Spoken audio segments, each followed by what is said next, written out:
गाव गावनि देहाखौ गोग्गो आरो गोख्रों खालामनो गोसो गुदुं लाइमोन एबा सुबुंफोरनि थाखाय मोजां खौरां। क'क्राझार सोहोरनि खोदोमथलायाव लानानै फैदों फिट सिटी मुंनि मोनसे जिम सेन्टार।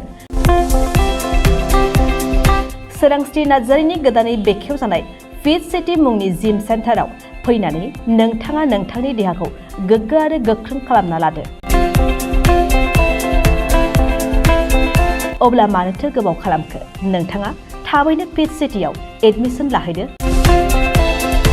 आबुंसिनै मिन्थिनो थाखाय 7896710934 नङाब्ला 9706677961 मबाइल नाम्बाराव कल खालामनो हागोन।